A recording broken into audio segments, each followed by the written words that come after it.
You're sitting at a table with 6 or 7 people.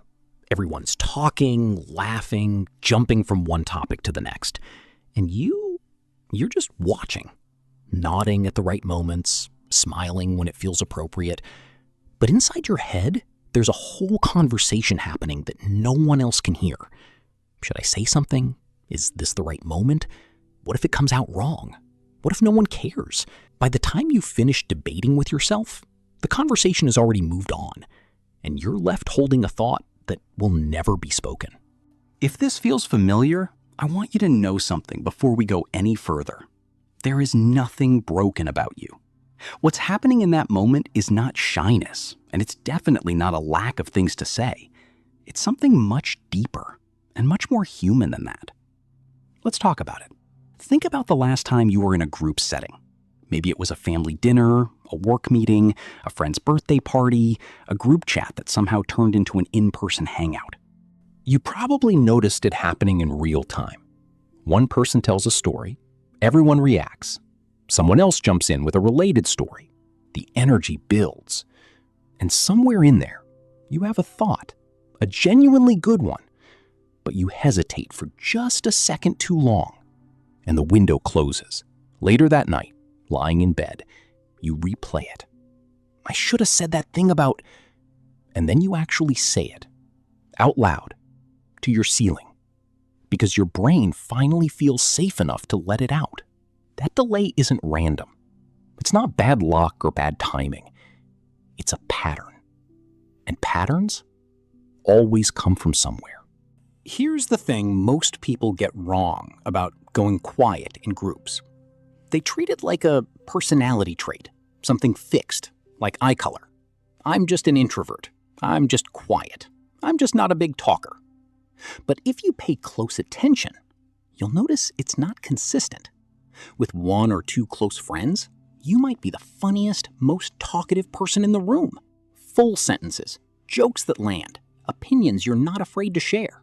So the quiet isn't about you lacking something. It's about what happens to your nervous system the moment the group gets bigger. And that difference matters because it means this isn't an identity problem. It's a safety problem. And safety problems can shift. Here's what's actually going on underneath the silence. When you're in a group, your brain is doing something called social monitoring, constantly, quietly scanning the room for cues. Who's paying attention? Who might judge? Whether what you're about to say fits the tone. This isn't a conscious choice. It's an old survival system. For most of human history, being disliked or cast out by your group wasn't just uncomfortable, it was dangerous. Your brain still treats social rejection with some of that same urgency, even though nobody's life is actually on the line at a dinner table. In a one-on-one conversation, your brain only has to monitor one person's reaction. Manageable. But in a group, it's monitoring 5, 6, 7 people at once, reading tone, body language, whether the moment is right. That's a lot of processing happening in the background, and it takes up real mental bandwidth. So while everyone else seems to be speaking freely, part of you is running calculations most people never notice they're running. This is often connected to something psychologists call self-monitoring, a heightened awareness of how you're coming across. Some people have it turned up higher than others, often because of childhood environments where being too much, too loud, too wrong, too visible came with some kind of cost. A sharp correction, a rolled eye, a joke at your expense that stuck. Nothing dramatic has to happen for this to form. Sometimes it's just one moment, repeated enough times, that quietly taught you it's safer to observe than to risk it. Real quick, before we go on, if that explanation just made something click for you, that's exactly what this channel is for. Hit subscribe if you want more of these. Now, let's see what this actually looks like in real life. Picture a work meeting. Someone shares an idea.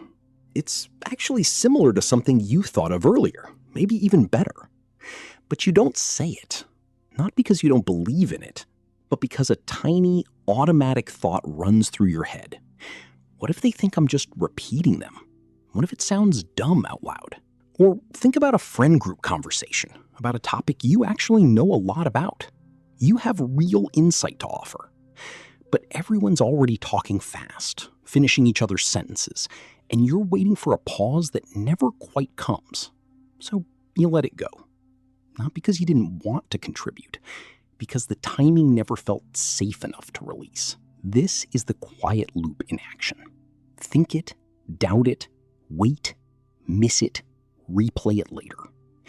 And it happens so fast, so automatically, that most people don't even realize they're doing it.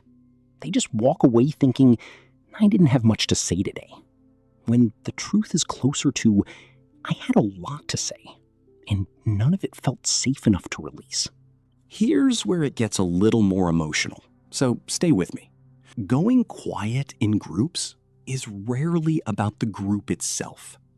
It's about an old belief formed long before that dinner table or that meeting that says, my voice needs to be earned. My words need to be perfect before they're allowed out.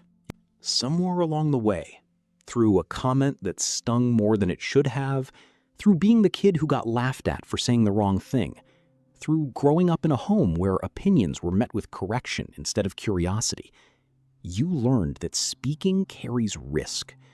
And once your brain learns that, it doesn't forget easily. It starts protecting you before you even ask it to. So the silence isn't emptiness. It's protection. It's your nervous system trying to keep you safe from something that once actually hurt, even if the room you're sitting in now has nothing to do with that old wound. Most people think the fix is just talk more. Push yourself, force the words out, be braver. But that misses the actual problem. You don't have a courage problem. You have a safety problem. And you can't force safety. You can only build it, slowly, through evidence. Telling a quiet person to just speak up is a bit like telling someone afraid of water to just swim. It's not that they don't know how words work. It's that some part of them is still bracing for the version of the room that once made speaking feel dangerous. If this is you, here's something worth trying.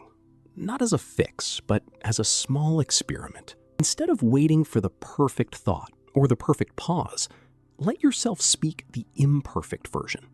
A half-formed idea, a short reaction, even just, wait, can we go back to that?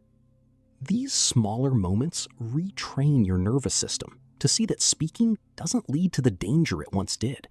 Not through force, through gentle, repeated evidence. You're not trying to become the loudest person in the room. You're just trying to show your brain, one small moment at a time, that your voice is allowed to exist here too. The quiet in you was never a flaw. It was never proof that you had less to offer than everyone else at the table.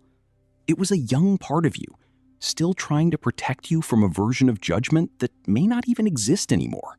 You were never the person with nothing to say. You were the person who learned, somewhere along the way, that saying it came with a cost. And that's a very different story, one that can still change.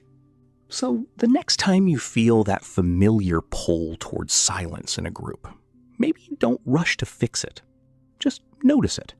Notice the part of you that's trying to keep you safe. And gently remind it, you're allowed to take up space here too. Sometimes the quietest people in the room aren't the ones with the least to say. They're the ones who've been listening to themselves the longest, waiting for a moment that finally feels safe enough to speak.